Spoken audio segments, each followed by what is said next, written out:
Langsung saja kita membaca. Telah berkata oleh musannif rahimallahu ta'ala, Kitabut Thaharah. Bermula ini kitab Thaharah. Kitab adalah judul besar, nanti di bawahnya ada faslun, ada far'un, ada nu' dan lain-lain sebagainya. Namun di kitab kecil ini hanya ada fasal saja. At-Thaharah. At-Thaharah apa artinya? Bersuci. Bersuci. Bersuci ini mencakupi berwudu, yang kedua mandi, yang ketiga tayamum, yang keempat menghilangkan najis, yang kelima istinja dan lain-lain sebagainya.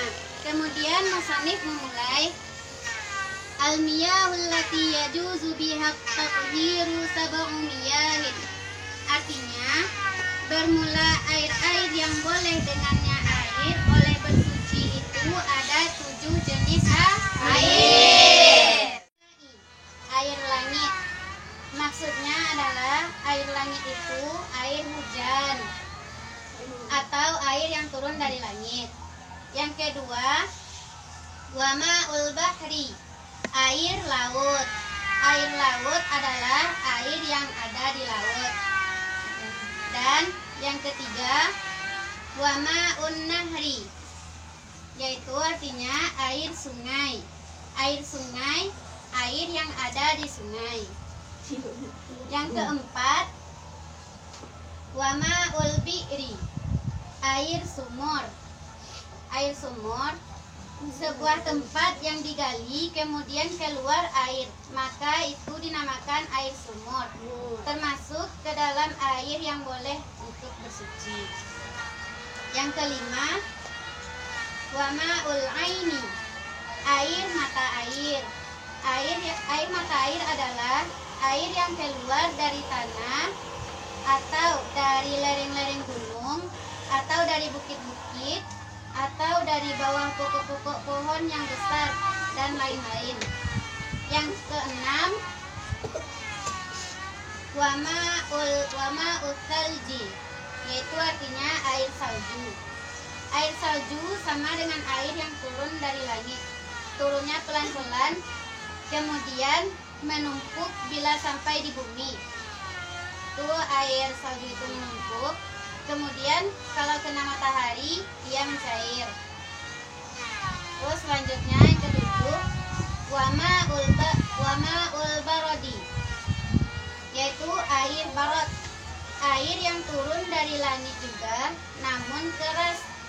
Boleh kita beri makna air barot ini adalah es batu, karena persis ketika air barot ini turun dari langit ia keras seperti batu seukuran ujung jari kita.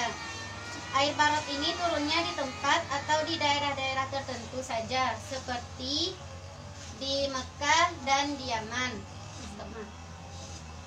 Setelah musannif menerangkan air-air yang 7, lalu musannif menerangkan tentang pembagian-pembagian air, yaitu pembagiannya ada 4 pembagian. Yang pertama, thahirun, mutahhirun, ghairu makruhin, yaitu suci, lagi mensucikan, lagi tidak dimakruhkan. Perbedaan suci dan mensucikan yaitu kalau yang suci, air itu tidak bisa mensucikan benda lain. Artinya dia sendiri air itu tidak bernajis, boleh digunakan untuk membasuh muka atau sekedar berdingin-dingin, tapi tidak bisa digunakan untuk berwudu, mandi wajib, dan membasuh najis. Ini air yang tohirun, air yang suci saja. Kalau air yang tohirun, yang mensucikan, artinya boleh air itu digunakan untuk wudu, mandi, dan membasuh najis. Jadi itu pun namanya air mutlak. Air mutlak itu tohirun, mutahhirun, ghairu makruhin, suci, lagi mensucikan, lagi tidak makruh. Yang kedua, tohirun, mutahhirun, makruhun, yaitu suci, lagi mensucikan, namun dimakruhkan untuk mempergunakannya. Namanya air musyammas.